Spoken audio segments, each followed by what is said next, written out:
वाहेगुरु जी का खालसा, सभी का धन्यवाद।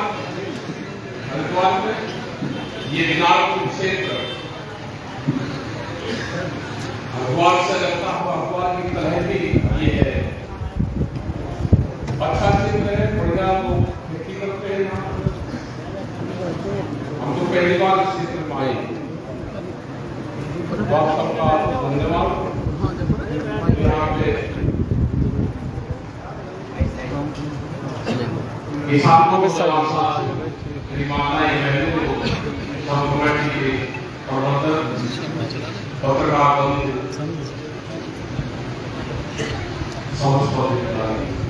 देखो मुद्दे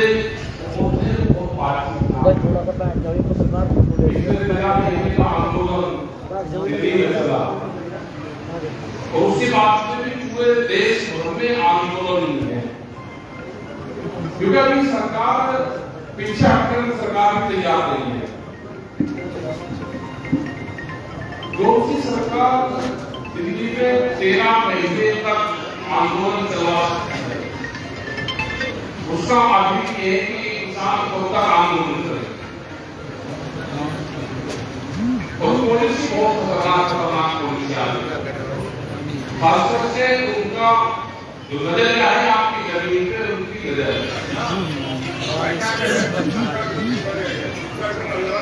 जमीन वो पट्टे की जमीन हो, गांव समाज की जमीन हो, किसी संस्था में जमीन हो, 1967 के पट्टे कैंसिल किए जाते हैं। यहाँ पर नहीं, ये पूरे देश भर में एक प्रोग्राम चला दिया। हरियाणा में बड़ी लड़ाई वहां पर चल रही है, ये यहाँ उत्तर प्रदेश में है, ये यहाँ मध्य प्रदेश में है। खाली जमीन या किसानों की संस्थाएं जैसे मंडियां हैं, 182 मंडी जो ए ग्रेड की मंडी थी मध्य प्रदेश की, उनको बेचने का प्रस्ताव कर दिया। ये खाली जमीन है, इस जमीन को बेचने की जगह होती है। जब मंडी नहीं रहेगी तो क्या किसान बच जाएगा? जैसे 3 काले कानून आए बिहार में 17 साल पहले लागू हो गए। 17 साल पहले बिहार में मंडी सिस्टम खत्म कर दिया, वहां कोई मंडी काम नहीं करती, कोई वहां पे व्यापारी खिलाफ नहीं, बड़ा व्यापारी वहां पे जाता है, छोटे छोटे जो व्यापारी हैं गांव में जाते हैं, अपनी ट्रक ले रहे, अपनी गाड़ी ले रहे, अपने पाट ले रहे, अपना भाव ले रहे, तो गांव से खरीद कर जाते हैं और ट्रक से भरकर फिर कोई साइड में भेजते हैं, वो 800 रुपए क्विंटल धान का। यही था कि यहाँ पे करेंगे जो 3 काले कानून बताए था कि मंडी सिस्टम खत्म होगा, मंडी के बाहर प्राइवेट मंडी खुलेगी। आज कानून वापसी हो गया, लेकिन मंडी के बाहर खरीद हो रही है। मंडी धीरे धीरे खत्म हो जाएगी, जैसे हिमाचल और जम्मू कश्मीर में सेब का किसान भाव खत्म हो गया, मारा जा रहा है किसान, क्योंकि रिलायंस अडानी वहां पर सबसे ज्यादा खरीद करता है और 16 रुपए किलो का एक ही दिन उसने सेब के भाव किया है। वहां पे उदयपुर वाटी का एक क्षेत्र पड़ता है, 150 किलोमीटर तक वहां पर मंडियां नहीं है। व्यापारी जाता है, वहां पे ऑफ सीजन की सब्जियां पैदा होती है, व्यापारी आएगा, वहां से माल भरवा होगा, उनको नहीं पता कि यहाँ पे क्या रेट है, वही घाटी है, वहां पे सब्जियां पैदा होती है। तो पूरे देश को एक किस्म से व्यापारी के हाथों में देना चाहते हैं। ये तो किसान ने संघर्ष करके अपनी जमीन अभी तक बचा रहा है, लेकिन नजरे जमीन पे है, संघर्ष करना पड़ेगा। अभी ट्रैक्टर पे पॉलिसी आई कि 10 साल पुराना ट्रैक्टर नहीं चलेगा, उसमें खाली ट्रैक्टर नहीं, इस पर डीजल वाहन है सब। आपके घर में क्या जनरेटर भी है, वो पंपिंग सेट पे जो हमारे खेत पर क्या हुआ है, गाड़ियां हैं, सब चीजें। क्या कोई किसान ऐसा है कि हम 10 साल में अपना ट्रैक्टर बदल देगा? और उत्तर प्रदेश में तो दूसरी ओर करती है, ट्रैक्टर में आप बैठ के किसान या कोई भी आदमी जा नहीं सकता, और उसमें काम शुरू हो गया है वहां पर।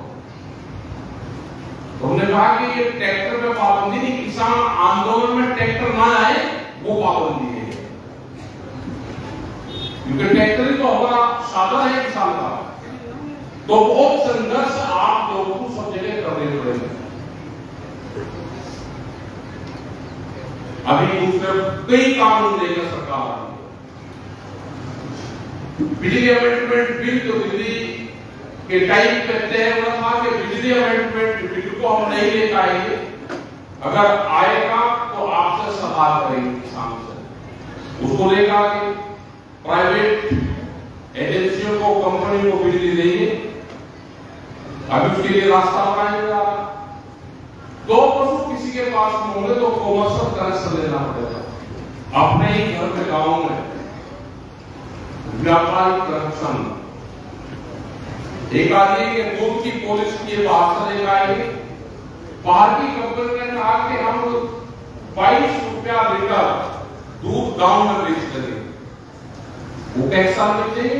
जैसे रिलायंस के फोन आए उसी तरह से 22 रुपया लीटर बेचेंगे 2-4 साल, 5 साल, 10 साल, जब तक हमारा पूरा पशुधन खत्म नहीं होगा। जैसे ही खत्म हो जाएगा फिर रेट रुके। बिजली हो गया, दूध की पॉलिसी होगी, एक आएगा बीज का कानून, सीड बिल, वो भी कभी आ सकता है। उसमें नए पुलिस के थाने को ले लेंगे, उसे किसान की खेती को देखेंगे, बीज को देखेंगे, वो बीज पुलिस हो। जैसे अभी सामान्य थाने थे, फिर महिला थाने खुले, फिर बिजली के थाने खुले, अब बीज के थाने खुले। वो खेत में रहेंगे किसान के, कंपनी वाले लोग जाने किसने बीज हमारा बोला, हमारा पेटेंट है, इसने लगा रखा है, और उसमें सजा और जुर्माना दोनों है। ऐसा भागना चाहते हैं कि खेती से नुकसान हो, नुकसान दिखे, इससे फायदा ना लगे, और देश में जो नौजवान पीढ़ी है वो धीरे धीरे खेती से हटती चले जाएगी। आपने देखा कि लोग रहेंगे, लोग गांव छोड़ रहे हैं। एक है कि जो अनपढ़ लोग हैं, कम जमीन है, भूमिहीन किसान है, उसने कहा कि गांव में कुछ नहीं, मैं गांव छोड़ रहा हूँ, थोड़ी बहुत जमीन है बेच के शहर में चलेगा, पटेदारी का कुछ काम कर। एक है कि पढ़े लिखे लोग जो ज्यादा पढ़े लिखे उनकी नौकरी लगी, वो भी गांव में वापसी नहीं आए, उसने भी गांव छोड़ दिया। इसका मतलब देश में एग्रीकल्चर जो पॉलिसी है वो खराब है, कि दोनों लोग गांव छोड़ रहे हैं। बाहर का जो व्यापारी था शहर में बैठा गया, वो गांव की तरफ आपकी जमीनों को खरीद रहे हैं। व्यापारी जमीन खरीद रहा है, अब सड़क की जमीन से किसान के पास में रही है। अगर हाईवे सड़क की जमीन है, आप यहाँ से दिल्ली तक चल लो, कोई जमीन किसान के पास नहीं मिलेगी, ज्यादातर जमीन बिक चुकी है। वो आगे की जमीन खरीद रहा, पीछे की जबरदस्ती ले रहा, थोड़े थोड़े दाम में उसका रास्ता रहेगा, रास्ता रोक लगा, कुछ चलेगा, कोई फैक्ट्री लगा तो गंदा पानी के पीछे खेत में डाल देगा, छेड़खानी करेगा कि सस्ती जमीन में देता रहता है। मिला के ये जमीन को बचाना है तो आंदोलन का रास्ता करना पड़ेगा। आपकी नौकरियां खत्म हुई, 7 साल में हमको 14-15 करोड़ नौकरियां निकली थी। नौकरी मिली भी कौन सी रही कि खाना पूर्ति कर रहे हैं, कि 4 साल में भर्ती करेंगे, उसको निकाल देंगे, भर्ती करेंगे, निकाल देंगे, डाटा इकट्ठा करेंगे कि हमने इतनी भर्तियां कर। दूसरे विभागों में भी यही आएगा, लेकिन एमपी और एमएलए बन जाएगा, वो एक एमपी बढ़ जाएगा, एमएलए बढ़ जाएगा, तो दूसरे साल में मिलेगा, दूसरी योजना में मिलेगा। हमने कहा तो उसमें भी एमएलए बढ़ा दो, वे भी बढ़ जाएंगे, दूसरे लोगों को भी मौका मिलेगा। ऐसे ही संशोधन किया है इन्होंने, लेबर एक्ट में संशोधन किए। कोई भी अब कंपनी में नौकरी करने वाले बच्चे जो नौकरी करते हैं फैक्ट्री में, वो अपनी यूनियन नहीं बना सकते, उनमें संशोधन कर कोई परमानेंट टर्म नहीं होगा।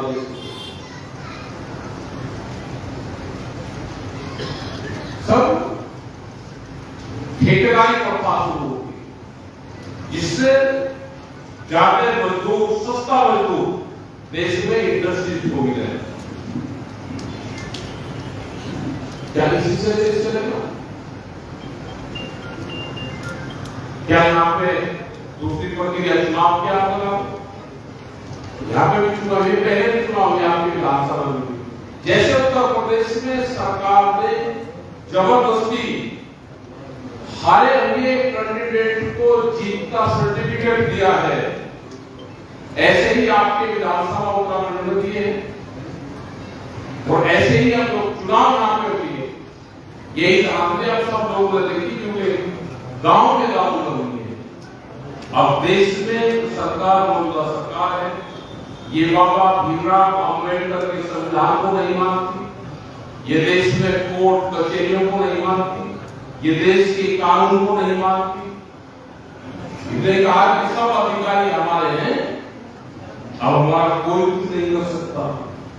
ये यहाँ के ही जब विधानसभा चुनाव थे उस टाइम पे यहाँ के बड़े लीडरों ने कहा कि कुछ नहीं होगा, कोई अपील भी नहीं करेगा, हमारी सरकार आएगी। ये भविष्य करता भी है और वही हालात में, क्योंकि देश में विपक्ष कमजोर है और जिस देश का विपक्ष कमजोर होता है उस टाइम सरकारें मांगती, उस टाइम पे वे बेलगाम होती है और जब वो सरकारें बेलगाम होती है तो उस टाइम पे जन आंदोलन होते हैं। तो ये वही जन आंदोलन है जब देश में विपक्ष खत्म होता है, जब देश का विपक्ष कमजोर होता है, वो पार्लियामेंट और हाउस में अपनी बात नहीं उठाता। जब पार्लियामेंट बेलगाम होती है तो सड़क की आवाज सुनाई देती है वहां पे। ये दिल्ली का जो किसान आंदोलन था, ये वही किसान आंदोलन है जो पार्लियामेंट को सड़क से अपनी आवाज सुनाता है। ये और मजबूती से खड़ा पड़ेगा। देश की आजादी का मामला हो, उसमें भी गांव का किसान लड़ा था, तो शहर के लोग नहीं लड़ रहे थे। गांव के किसान, गांव में क्रांति चिंगारी लागत हुई थी और गांव के लोगों ने ही आजादी दिलवाई। ये भी आर्थिक आजादी की लड़ाई है, इसको भी आपको लड़ना पड़ेगा। देश में फिर बड़े आंदोलन की जरूरत पड़ेगी, उसके लिए सब लोग तैयार है ना। ये वैचारिक क्रांति है, जब भी दुनिया में वैचारिक क्रांति आई हो तब परिवर्तन किए गए। आपने देखा होगा कि पिछले 7-8 साल में यही जो हमारे बच्चे हैं, ये 2 साल का 3 साल का बच्चा जब बोलता था तो वो क्या कहता था, और आज कोई बोलता है तो उसके विपरीत बोलता है। ये जो वैचारिक क्रांति है, जो विचार से उत्पन्न हुए सवाल है, वे जब क्रांति में परिवर्तन हो जाएंगे, विपरीत धाराओं में परिवर्तन हो जाएंगे, उसके बाद में क्रांतियां शुरू हो जाएंगी। वो टाइम आ गया कि जब गांव का और घर में बुजुर्गवाद की और बच्चेवाद की एक ही विचारधारा का उलट है, जब परिवर्तन आता है। दिल्ली के आंदोलन में बहुत से लोग पूरे देश का रहा, ऐसा नहीं कि दिल्ली का आंदोलन कोई एक जगह से निपटा गया हो, वो एक विचार बना, सब लोग इकट्ठे हुए और उस विचार के साथ में अलग अलग अपनी पार्टी के झंडे, बैनर और नाम लेके एक देश की राजधानी को 13 महीने तक घेर कर रखा। वे विचार था और जब संयुक्त मोर्चा खोल देता था तो पूरे देश में उस नजर होता था। हम कर्नाटक में गए, हम झारखंड में गए, तो 250 किलोमीटर जंगल में लोग बैठे हुए आदिवासी लोग हैं, वे भी वहां पे आंदोलन करते थे। अपने ट्रैक्टर लेके वहां के कृषि मंत्री झारखंड के जब यहाँ से पोल होती थी तो सरकारें भी उसमें शामिल थी।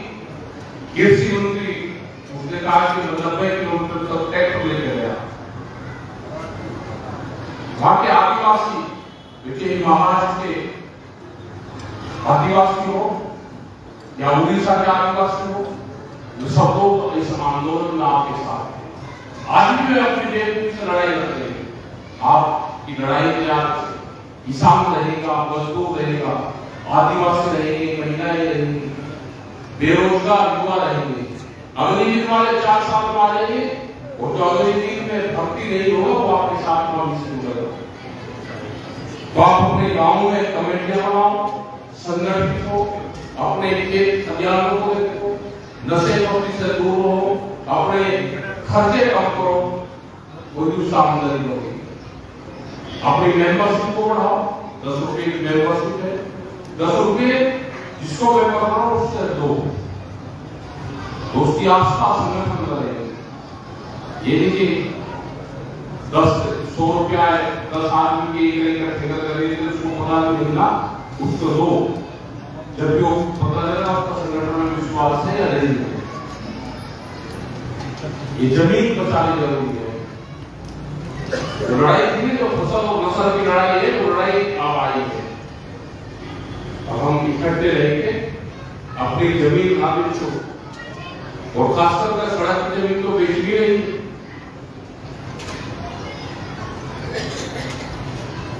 नहीं तो सड़क की जमीन बेचेगा वो बराबर का दीवार करेगा, 8 फुट का उसका रास्ता छोड़ते हैं ना, आगे बन जाता है पीछे, और दीवार करते हैं, पीछे की जमीन सस्ती खरीदते हैं। एक षड्यंत्र चल रहा है।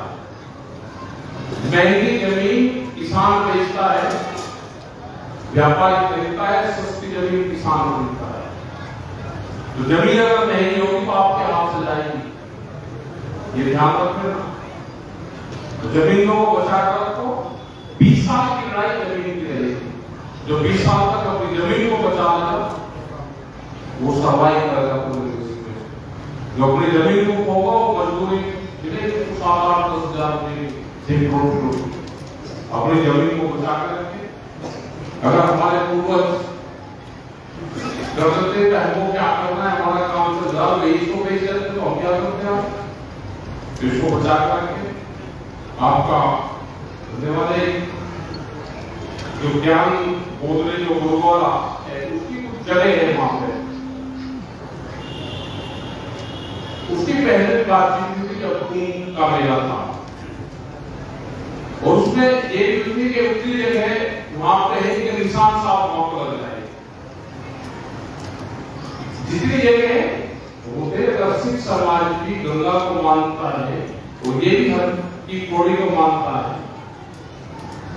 और वहां पे उसके है कि गुरु गोविंद सिंह जी वहां पे, गुरु नानक देव जी वहां पे गई तो बैठना है, सबका हक है।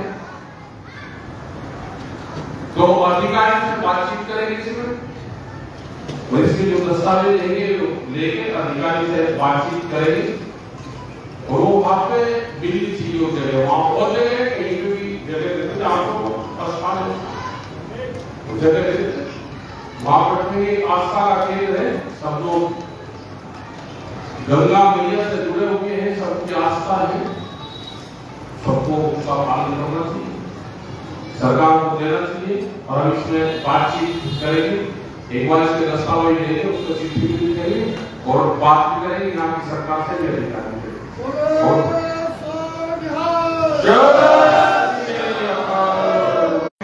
गुरुद्वार का ध्यान रखें। बहुत बड़ा आंदोलन में गुरु का बड़ा योगदान रहा। अगर लंगर ना होते तो हम वहां नहीं बैठ पाते। जो व्यवस्था गुरुद्वार की जो वहां पे बैठे और जो लंगर चलाए वहां पे, तो उसी से 13 महीने आंदोलन चल पाया। सब लोगों का बहुत सहयोग वहां पर रहा, और आगे भी हम लोग ये कि आप इसी तरह से आंदोलन में अपना ध्यान रखते रहे। जो हमारे बापे हैं वे हमेशा कभी स्टेज पे नहीं आए बापा करें अपने लंगर को जाना, तो उन्होंने कहा कि हम तो यहाँ पे यही हमारा स्टेज है, वे कभी बोलने भी नहीं। तो उन सब लोगों का धन्यवाद है, सब गुरु घर का धन्यवाद है, और आप सबका अपनी कमेटी बनाओ, और सभी बच्चे अपनी खेती बाड़ी में नशे पत्ती से दूर रहे, खेती बाड़ी का ध्यान दें। लड़ाई झगड़ा न करें, उनके फैसले करवाओ, तो उसी से ही हम आगे बढ़ने का काम करेंगे, अपने संगठन को बढ़ाने का काम करें। जय हिंद, जय भारत।